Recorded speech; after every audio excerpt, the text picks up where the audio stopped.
बाबा जी और हजूर जी की प्यारी संगत जी राधा स्वामी जी। संगत जी, क्या कभी आपने सोचा है कि जिस सुमिरन को हम प्रभु से मिलने की सीढ़ी मानते हैं, वो लेटे लेटे करते हुए कहीं आलस्य की सीढ़ी तो नहीं बन रहा।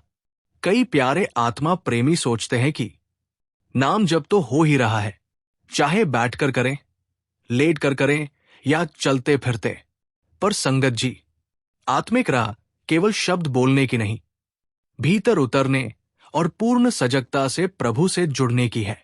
अगर हम लेटे सुमिरन को आदत बना लें, तो क्या हमें वही अनुभव होगा जो एक सजग साधक को मेहनत और तपस्या से मिलता है? क्या आपने कभी ये विचार किया है कि जब शरीर विश्राम की अवस्था में होता है, तो मन कहाँ भटकता है और सूरत कहाँ डोलती है? संगत जी, इस वीडियो को अंत तक जरूर देखें, क्योंकि आज का ये वीडियो उन सभी प्यारे साथियों के लिए है जो लेटे लेटे नाम जपने को ही साधना समझ बैठे हैं। कृपया इसे अंत तक देखें। ये संदेश आपकी आत्मा को जागृत कर सकता है। और अगर आप हमारे चैनल रूहानी मार्ग पर पहली बार आए हैं, तो कृपया पहले सब्सक्राइब कर लीजिए। संगत जी, नाम कोई साधारण शब्द नहीं, ये परमात्मा की चेतन शक्ति का स्वरूप है। ये वो अलौकिक ध्वनि है जो सृष्टि के आरंभ से विद्यमान है और आज भी आत्माओं को उनके मूल स्रोत, उस अनंत शक्ति की ओर बुला रही है। ये वही नाम है जिसे पाने के लिए युगों युगों से ऋषि मुनि तपस्या करते आए हैं। आप सचमुच बहुत किस्मत वाले हैं, जिन पर बाबा जी की दया हुई और जिन्होंने आपको ये नाम की अमूल्य बख्शिश दी। ये सिर्फ एक मंत्र नहीं, बल्कि वो दिव्य शक्ति है जो आपकी आत्मा को बंधनों से मुक्त कर सकती है, जो रूह को रूहानी मंडलों की सैर करा सकती है और अंत में आपको आपके मूल घर तक पहुंचा सकती है। संगत जी, क्या कभी आपके मन में यह सवाल आया है कि जब हम बहुत थके हुए हो या बीमार हो या रात को सोते समय बिस्तर पर हो, तभी क्या लेटकर नाम जपना उचित है? कई बार शरीर तो साथ नहीं देता, लेकिन मन भीतर से पुकार उठता है कि मालिक का नाम जपूं, तो क्या उस समय भी हमारी प्रार्थना सुनी जाती है? क्या हमारा नाम जब वैसा ही फलदायी होता है? आज हम इसी प्रश्न का उत्तर आत्मा की गहराई से समझेंगे। संगत जी, हमारी हाथ जोड़कर विनती है कि इस वीडियो को अंत तक जरूर देखें। आज हम एक बहुत ही कोमल, भावनात्मक और आत्मा को झकझोर देने वाले विषय को गहराई से समझने का प्रयास करेंगे। क्या लेटे हुए सुमिरन का फल मिलता है? क्या बिस्तर पर की गई हमारी पुकार प्रभु तक पहुंचती है? संगत जी, इस वीडियो के अंत तक पहुंचते पहुंचते आपके भीतर ऐसी गहरी प्रेरणा जाग उठेगी कि आप खुद से ये संकल्प ले बैठेंगे, अब तो हर पल गुरु की याद में ही जीना है, हर श्वास सुमिरन बन जाए। संगत जी, संत महापुरुष सदियों से एक ही पुकार करते आ रहे हैं, रात्रि के तीसरे पहर उठो, बैठो और अभ्यास करो। ये कोई साधारण सलाह नहीं, बल्कि रूह को उसके घर तक पहुंचाने की सबसे सीधी राह है। क्यों कहते हैं वो ऐसा? क्योंकि उस समय ब्रह्मांड की ऊर्जा गहन शांति में होती है, माया की हलचल सबसे धीमी होती है और मन की अशांत तरंगे ठहर सी जाती है। वो घड़ी ऐसी होती है जब आत्मा अपने मूल स्वरूप से जुड़ सकती है, जब सहज भाव से भीतर उतरने की राह खुलती है और जब मालिक की धुन सबसे साफ सुनाई देती है। पर सोचिए संगत जी, अगर उस अमूल्य समय में भी हम बिस्तर में पड़े रहे, आंखें बंद कर बस सोने जागने के बीच लटके रहें, तो क्या हम सचमुच उस रूहानी राह पर चल पा रहे हैं? संतों ने कितनी सुंदर बात कही, माया की जलन और मन की तरंगों को रोकना ही तो अभ्यास है। तभी भीतर कमल खिलता है, तभी घट के भीतर रोशनी होती है। अब प्रश्न यह है, क्या हम लेटे हुए उस ध्यान को आंखों के पीछे एकत्रित कर सकते हैं? क्या हम सहजदल कमल पर चढ़ सकते हैं, जहां से आत्मा ऊपर की ओर चढ़ती है? नहीं संगत जी, ये राह आलस्य नहीं, बल्कि पूर्ण समर्पण और निरंतर मेहनत मांगती है। ये वो राह है जहां शरीर तो बैठा होता है, पर मन मालिक के चरणों में झुका होता है, जहां हर पल की सजगता, हर क्षण की जागरूकता ही रूहानी सफर का ईंधन बनती है। संगत जी, एक सवाल आत्मा से पूछिए, क्या मैं अभ्यास कर रहा हूं या सिर्फ अपने आलस्य को भक्ति का नाम दे रहा हूं? आज के समय में लेटे लेटे सुमिरन करना एक आम आदत बनती जा रही है। आजकल के भागदौड़ भरे जीवन में कुछ ऐसी परिस्थितियां आ ही जाती हैं, जैसे थकान, तनाव, समय की कमी, जो हमें सच्चे अभ्यास से दूर कर देती है। काफी सत्संगी आजकल ऐसी ही बातें करते हैं कि दिन भर की दौड़भाग के बाद शरीर थका होता है और मन चाहता है बस कुछ पल आराम के। ऐसे में बिस्तर पर लेटकर नाम लेना सबसे सरल लगता है। बिना कोई विशेष प्रयत्न किए सहजता से मैं सुमिरन कर रहा हूं। ये सोच आत्मा को संतोष देने लगती है। धीरे धीरे ये एक ऐसी आदत बन जाती है जिसमें नाम चलता रहता है, पर आत्मा सो जाती है। फिर ना तो सूरज जागती है, ना ही प्रभु की धुन सुनाई देती है। पर संगत जी, क्या प्रभु की प्राप्ति केवल सुविधा से हो सकती है? क्या जिसने सृष्टि रची, जो सबका आधार है, उसे हम आलस्य में पड़े पड़े पा सकते हैं? हां, अगर कोई शरीर से असमर्थ है, जैसे वृद्धावस्था, बीमारी या कोई विशेष परिस्थिति हो, तो वो क्षमा योग्य है। उस अवस्था में मालिक स्वयं उनकी मदद करता है और उनके नाम को स्वीकार करता है। लेकिन जब एक जवान शरीर, सजग मन और संतों की प्रेरणा हमारे पास है, फिर भी हम आलस्य को गले लगाकर लेट जाते हैं, तो ये सुमिरन नहीं बल्कि अभ्यास का अपमान है। ये उस नाम की अवहेलना है जिसे पाने के लिए अनगिनत आत्माएं जन्म जन्मांतर भटकती रही है। आलस्य एक मीठा जहर है जो धीरे धीरे आत्मा को शून्य कर देता है। संगत जी, जीवन में हम सभी के सामने ऐसे क्षण अवश्य आते हैं जब शरीर की दशा हमें भजन सिमरन की सामान्य स्थिति में बैठने की अनुमति नहीं देती। कभी दिन भर की सेवा, श्रम और दुनियावी जिम्मेदारियों से शरीर अत्यंत थका होता है। कभी बीमारी या वृद्धावस्था के कारण उठना बैठना कठिन हो जाता है। और कई बार जब हम रात को बिस्तर पर लेटे होते हैं, तो नींद आने से पहले मन स्वाभाविक रूप से शांत, निर्मल और अंतर्मुखी होता है। ऐसे में यदि हमारा मन जागृत हो, भाव शुद्ध और सच्चे हो, तो संत जन यही समझाते हैं कि उस स्थिति में भी लेटे हुए भी नाम जप किया जा सकता है। लेकिन संगत जी, ये तभी उचित होता है जब लेटना हमारी मजबूरी हो, विकल्प नहीं। जब शरीर साथ ना दे तब लेटकर नाम लेना कोई दोष नहीं, बल्कि भाव की सच्चाई वहां भी प्रभु तक पहुंच सकती है। जैसा कि बाबा जी फरमाते हैं, नाम अगर सच्चे भाव से लिया जाए तो वो जरूर मालिक तक पहुंचता है। मालिक भाव का भूखा है, मुद्रा का नहीं। गुरु नानक देव जी का अमृतवाणी हमें याद दिलाती है, मन तू ज्योत स्वरूप है। अपना मूल पहचान। जब मन अपने इस दिव्य मूल से जुड़ जाता है तब नाम, जबकि शक्ति भीतर सक्रिय हो जाती है और शरीर की अवस्था या मुद्रा गौण हो जाती है। इससे ये बात गहराई से स्पष्ट होती है कि नाम जब केवल शरीर से जुड़ी कोई यांत्रिक क्रिया नहीं है, बल्कि ये मन और आत्मा की एक गहन पुकार है।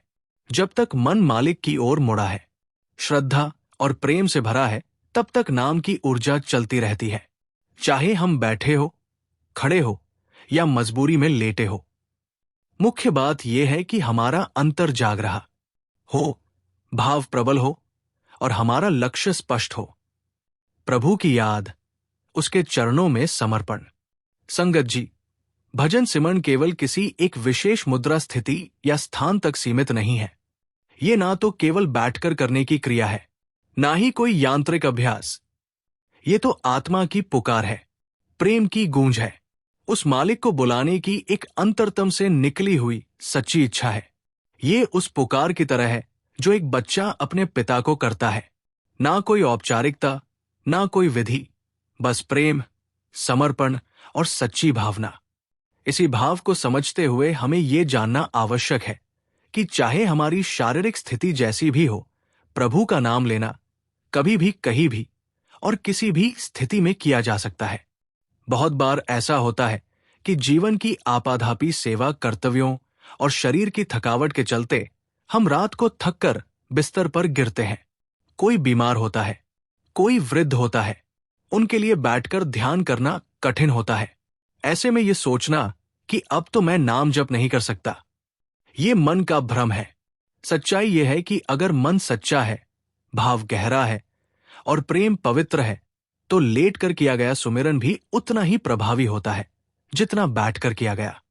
बाबा जी स्वयं सत्संगों में ये बात बड़ी स्पष्टता से समझाते हैं कि हमें मुद्रा से ज्यादा अपने ध्यान की दिशा पर ध्यान देना चाहिए। हमारा ध्यान किस ओर है? क्या वो मालिक की ओर है? क्या हमारी आत्मा उसे पुकार रही है? बाबा जी फरमाते हैं, हमें मालिक से संबंध बनाना है, चाहे हमारी परिस्थिति कैसी भी हो। हमारी दशा नहीं, हमारा ध्येय महत्वपूर्ण है और वो केवल एक है, प्रभु का नाम, प्रभु की याद। यदि कोई भाई या बहन मजबूरी में बैठ नहीं सकता तो उसे लेट कर ही प्रभु के नाम में लग जाना चाहिए। इसमें कोई दोष नहीं है, कोई अधूरापन नहीं है। प्रभु मुद्रा नहीं देखता, वो भाव देखता है। वो तन की चेष्टाओं से ज्यादा मन की पुकार को सुनता है। वो भाव का भूखा है और जो प्रयास प्रेम से किया गया हो वही उसके दरबार में स्वीकार होता है। संगत जी, हमें ये कभी नहीं भूलना चाहिए कि मालिक हमारा पिता है और कौन पिता अपने बच्चों की अवस्था नहीं जानता। वो जानता है कि हम कब थके हुए हैं, कब असमर्थ है, कब हमारी देह हमारा साथ नहीं दे रही। लेकिन वो ये भी देखता है कि इन सब सीमाओं के बावजूद क्या हमने उसे याद किया या नहीं, क्या हमने कुछ पल उसके नाम में बिताया या नहीं, क्या हमने अपनी स्थिति में रहकर अपने सामर्थ्य के अनुसार प्रयास किया या नहीं। अगर हम बैठ नहीं सकते तो लेट कर ही सही, लेकिन नाम लेना बंद ना करें। हमें अपनी शारीरिक सीमाओं से नहीं बल्कि अपने प्रेम से परखा जाएगा। कई बार हम सोचते हैं कि हम अपने प्रयासों से मालिक को पालेंगे, लेकिन यह भी एक गहरा भ्रम है। सच्चाई तो यह है कि जब तक उसकी कृपा ना हो हम उसे चाह भी नहीं सकते। उसका प्रेम पाना, उसकी ओर बढ़ना, उसका नाम लेना, ये सब भी उसी की कृपा से ही संभव होता है। हमारी ओर से जितना भी किया जाए वो केवल एक कोशिश मानी जाएगी और वही कोशिश उसे प्यारी है।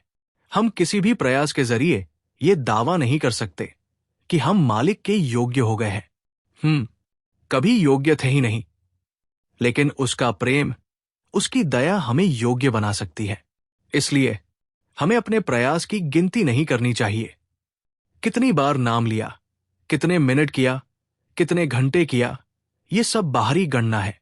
प्रभु के दरबार में केवल भावना की गिनती होती है। बाबा जी कहते हैं, आप बस बैठिए, आप केवल आदेश का पालन कीजिए, बाकी सब मालिक संभालेंगे। ये वचन कितने सुकून देने वाले हैं। प्रभु केवल हमारी एक सच्ची पहल चाहता है। हम एक कदम बढ़ाएं, वो 10 कदम हमारे लिए आगे बढ़ता है। वो हमारे एक छोटे से प्रयास को 100 गुना कर देता है। संगत जी, वो मालिक प्रेम का सागर है, दया का दरिया है। वो हमारे हर प्रयास, हर आहार पुकार को सुनता है, यहां तक कि वो अश्रु भी जो हमारी आंखों से नहीं गिरते लेकिन मन में बहते रहते हैं। तो याद रखिए, भजन सिमरण संख्या या स्थिति पर नई भावना पर निर्भर करता है। चाहे आप लेटे हो, बैठे हो, चलते हो, नाम लिया जा सकता है। जरूरी बस यह है कि नाम के साथ प्रेम हो, सच्चाई हो, संकल्प हो। कोशिश में कभी कमी नहीं आनी चाहिए। हमें अपनी स्थिति के अनुसार, अपने सामर्थ्य के अनुसार पूरी ईमानदारी से प्रयास करना है। कभी कभी एक बहुत छोटा प्रयास, जैसे रात को सोते समय 2 मिनट नाम लेना या सुबह उठते ही आंख खोलने से पहले सद्गुरु कहना, ये छोटी सी क्रिया भी आत्मा को प्रभु के समीप पहुंचा सकती है। संगत जी, एक संत संगी ने बड़ी भावुकता और सहजता से अपनी आत्मिक यात्रा का एक सुंदर प्रसंग साझा किया। उन्होंने बताया कि कुछ वर्ष पहले जब वे गुरु के भंडारे में गए तो वहां एक व्यक्ति से उनकी मुलाकात हुई। क्योंकि उन्हें वहां कुछ दिन रुकना था तो वो व्यक्ति उनके साथ साथ ही रहने लगा। अब उस भाई ने देखा कि ये संत संगी हर दिन तड़के ब्रह्मा मुहूर्त में उठ जाते हैं, चुपचाप बैठकर नाम की कमाई में लग जाते हैं।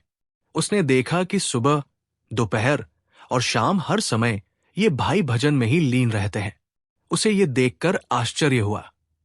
एक दिन वो पूछ बैठा, भाई साहब, आप यहां तो ये सब कर रहे हैं, लेकिन क्या घर पर भी आप ऐसा ही करते हो? उस संत संगी ने मुस्कुराकर कहा, भाई तुम्हें क्या लगता है? तो वो कहने लगा तो है कि आप यहां कर रहे हो, पर घर पर शायद इतना समय ना मिलता हो। तब उस संत संगी ने बहुत सुंदर बात कही। नहीं भाई, अब ये सब मेरे जीवन का हिस्सा बन चुका है। ये कोई दिखावा नहीं, कोई प्रयास नहीं।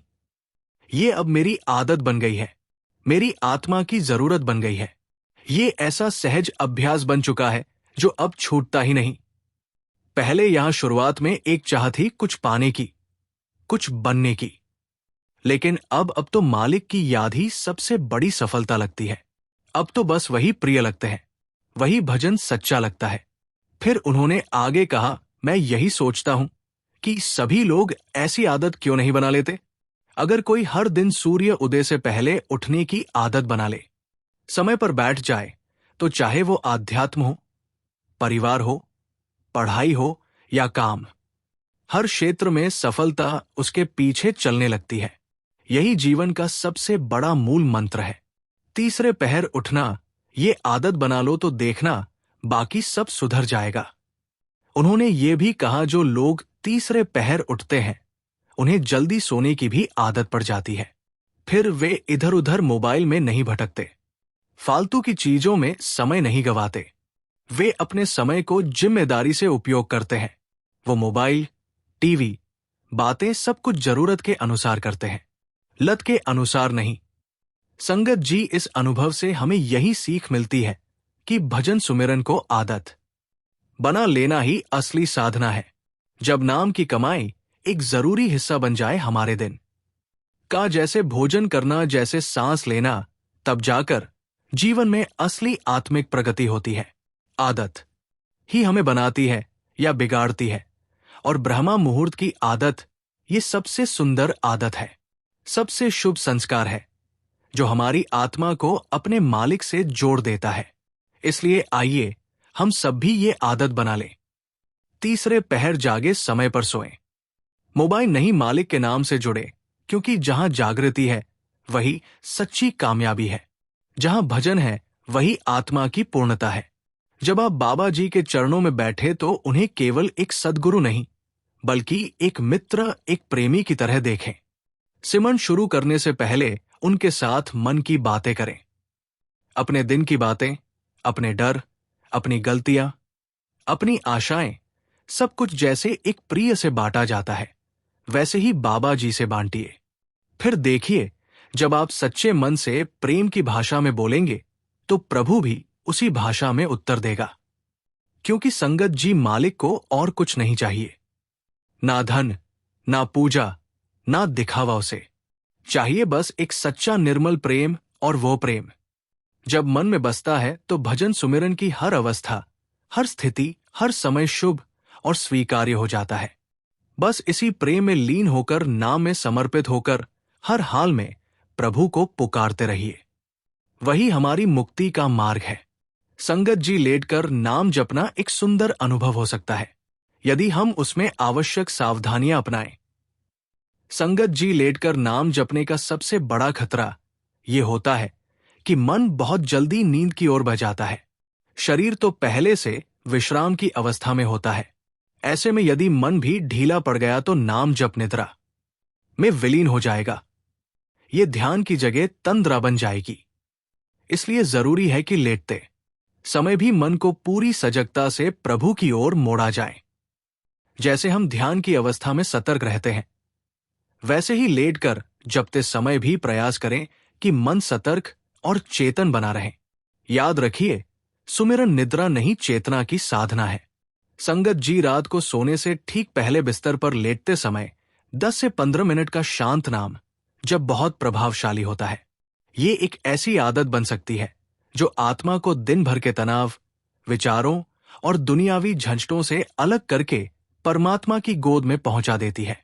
ये उस बच्चे की तरह होता है जो दिन भर की थकावट के बाद मां की गोदी में सिर रखकर सोता है, शांति, प्रेम और सुरक्षा के अनुभव में। यदि आप इसे प्रतिदिन की आदत बना लें तो धीरे धीरे आपकी आत्मा को भीतर से गहरा बल मिलेगा और हर रात आत्मिक ऊर्जा का संचार होगा।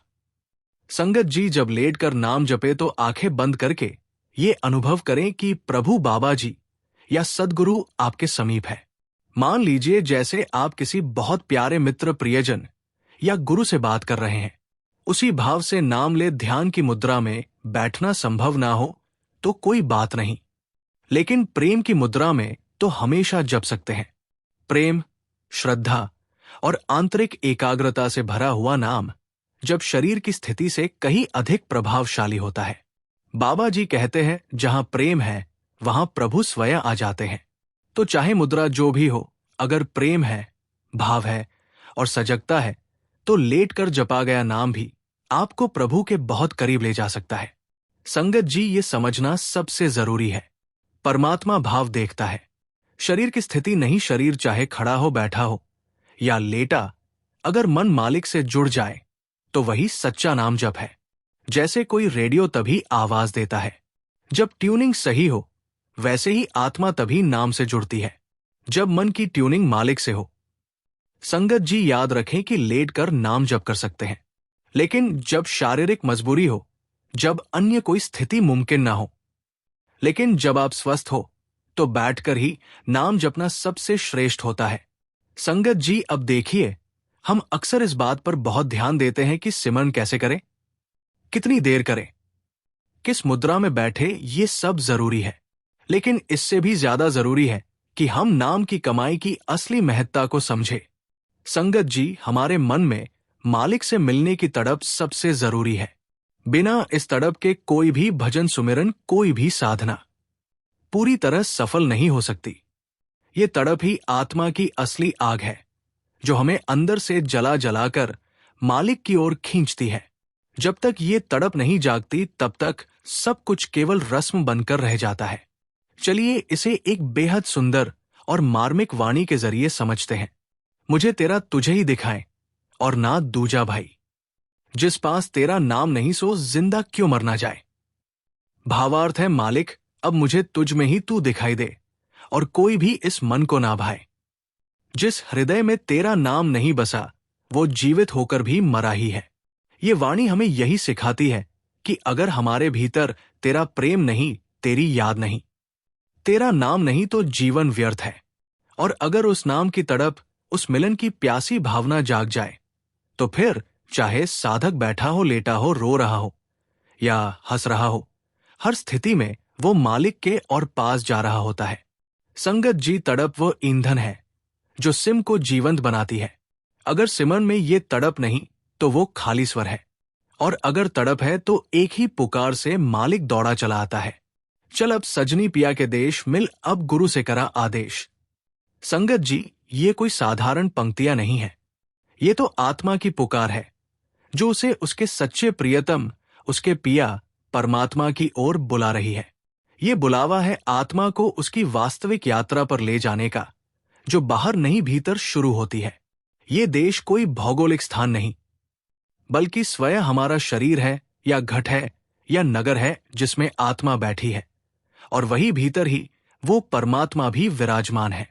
लेकिन जब तक गुरु का आदेश ना हो, जब तक किसी पूर्ण सद्गुरु की कृपा दृष्टि ना मिले, तब तक इस घट का रहस्य खुलता ही नहीं। गुरु हमें स्पष्ट निर्देश देते हैं, बाहर नहीं भीतर देखो। मालिक बाहर नहीं, तुम्हारे अपने अंतर में बैठा है, और जो इस आज्ञा को अनसुना करके बाहर बाहर उस परम ज्योति की खोज में दौड़ते हैं, वे अंततः थक कर गिर जाते हैं। ब्रह्मा, विष्णु, महेश जैसे देवताओं की उपासना करने वाले, या वे जो शास्त्र, वेद, पुराण, उपासना आदि के जाल में ही उलझे रहे, वे भी इस सत्य तक नहीं पहुंच सके जब तक उन्होंने भीतर की ओर रुख नहीं किया। ये तो प्रेम, समर्पण और गुरु की कृपा से ही प्रकट होता है।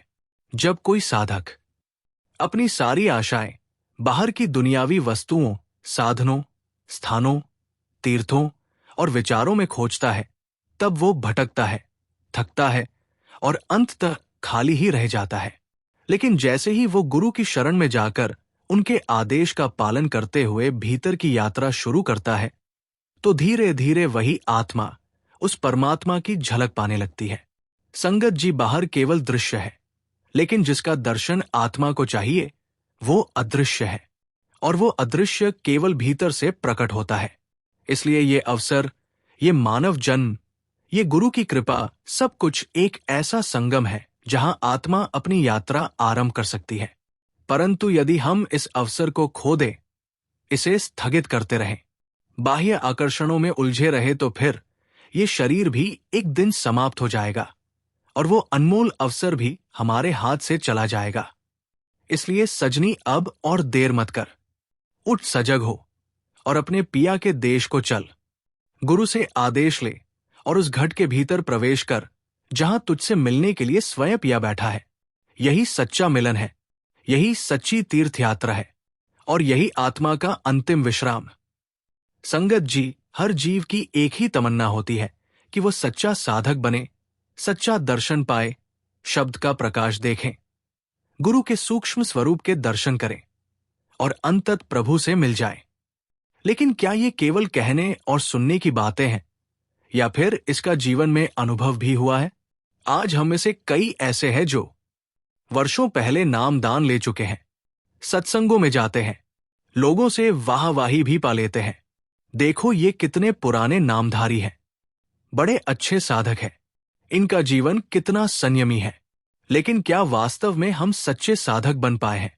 सच्चाई यही है कि ना तो हमने शब्द की धुन सुनी है, ना ही शब्द का प्रकाश देखा, ना ही गुरु के सूक्ष्म दर्शन हुए।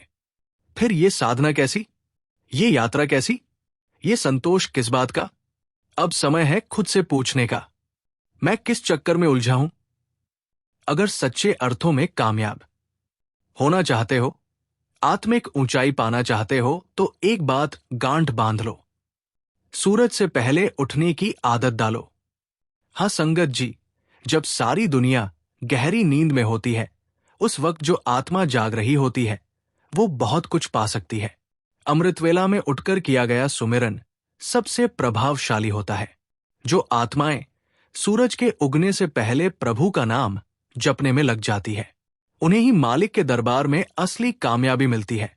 और जो दिन चढ़ने पर उठते हैं, आलस्य में समय गंवाते हैं, वे जीवन के अमूल्य क्षण खो देते हैं। स्वामी जी महाराज ने चेतावनी दी थी, करोरी कोई सत्संग आज बनाए, मतलब कोई ऐसा उपाय खोजो, ऐसी विधि अपनाओ कि हर वक्त सत्य के संग में रहो। यही तो सत्संग है। सत्संग सिर्फ 2 घंटे की बात नहीं, ये तो जीवन जीने की विधि है। जब हम हर क्षण आत्मा को साक्षी बना लेते हैं, जब भीतर से सजग होकर चलते हैं, तभी असली सत्संग होता है। इसलिए संगत जी, उठिए, जब पूरी दुनिया नींद में, आप अपनी आत्मा को जगा लीजिए। जब बाहर अंधेरा हो, आप भीतर का दीपक जलाइए। जो काम आप जीवन में करना चाहते हैं, प्रभु से मिलना, सच्चा प्रेम पाना, शब्द की धुन सुनना, सूक्ष्म दर्शन देखना, उसका अभ्यास आज अभी इसी क्षण से शुरू कीजिए। क्योंकि जब तक आप खुद को नहीं जगाते, कोई और आपको नहीं जगा सकता। और याद रखिए, गुरु तो हर पल तैयार है, लेकिन हमें उनके काबिल बनना होगा। और वो काबिलियत आती है तड़प से, प्रयास से और रोजमर्रा की जागरूकता से। संगत जी, एक बहुत गहरी वाणी है, कट भीतर तू जाग रही है, सूरत पुरानी बिना देश झांकत रही। सब मन बोला, इस वाणी में हमारे अंतर की यात्रा का सारा रहस्य छिपा है। इसमें आत्मा से सीधा संवाद किया गया है।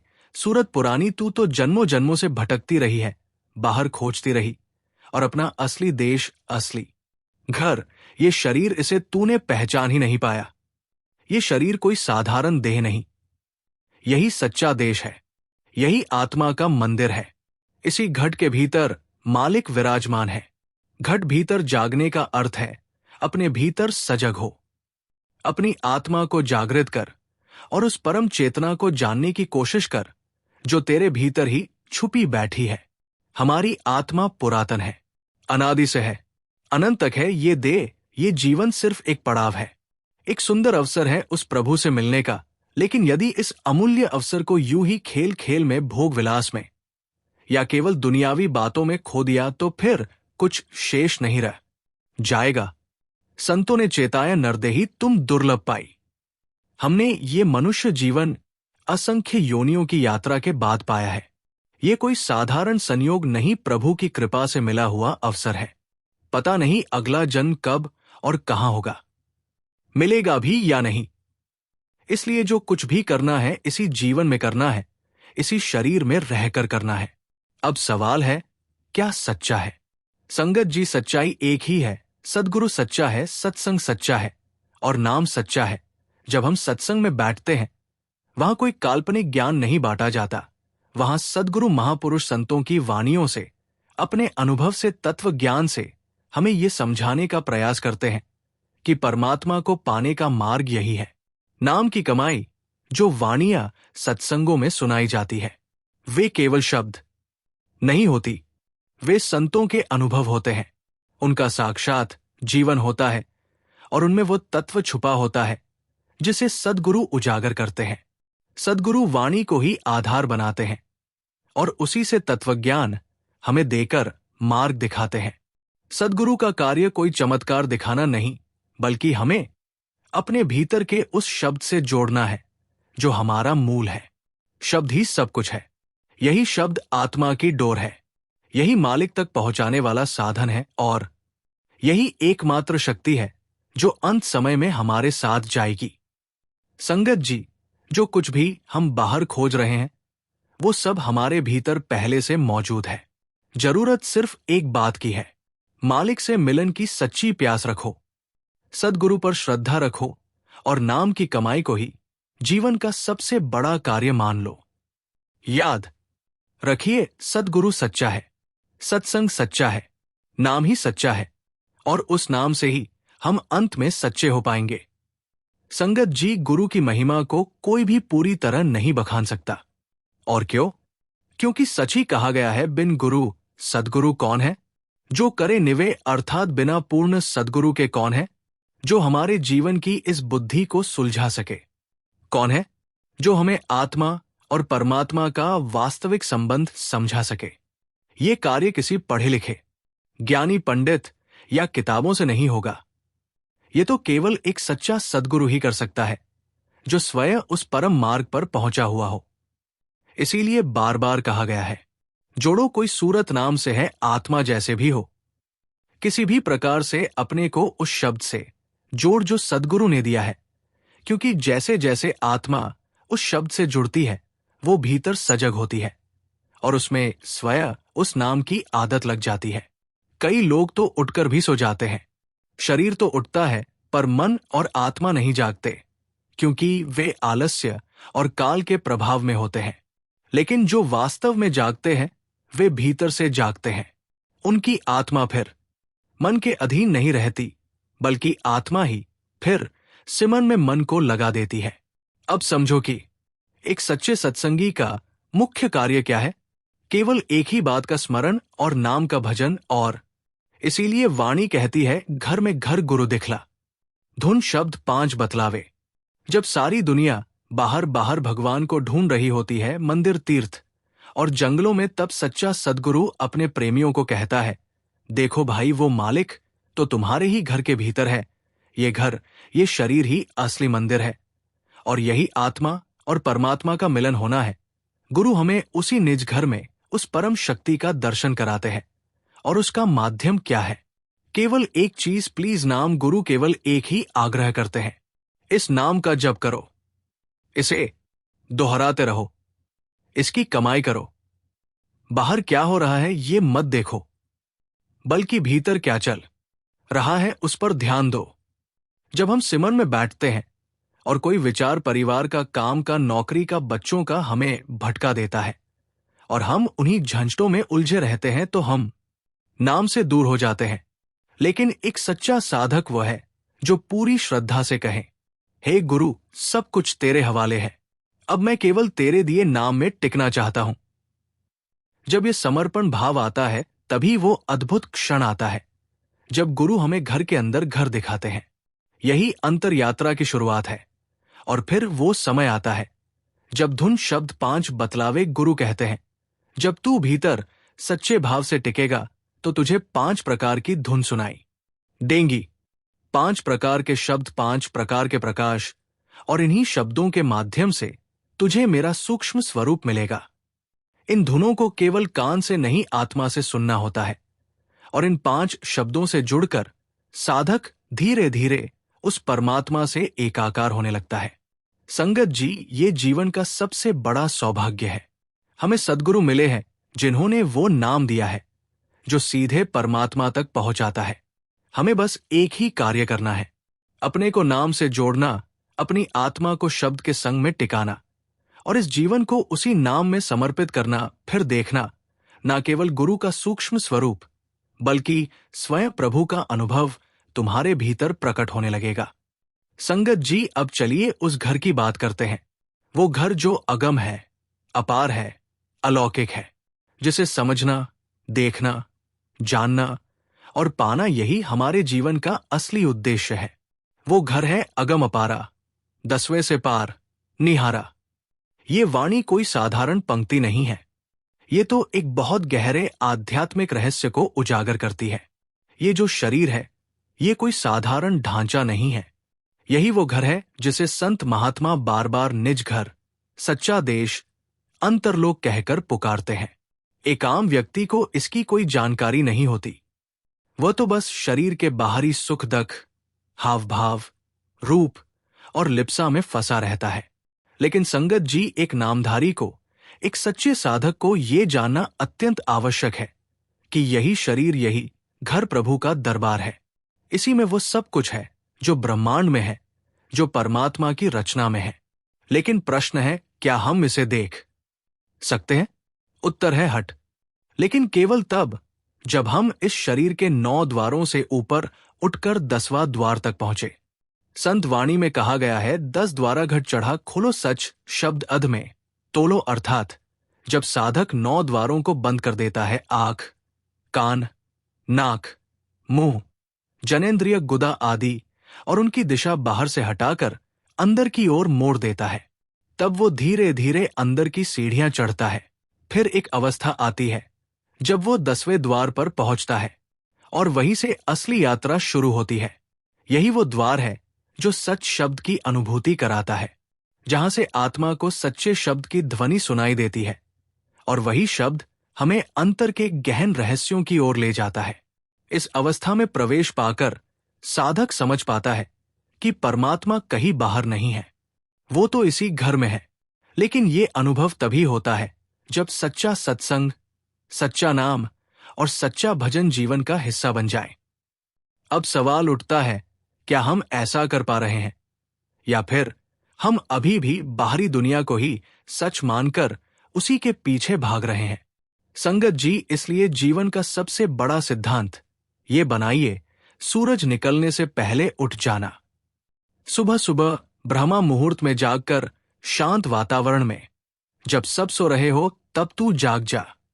नाम जप में बैठ जा, भजन कर, ध्यान कर, सूरत को जोड़। यही तेरी असली मेहनत है, यही तेरी असली कमाई है और यही तेरे भाग्य को बदलने वाली चाबी है। अब एक बात और समझो, आगे घोर अंधेरा भारी। यहां जीवन लंबा नहीं है, ये अवसर बार बार नहीं मिलता।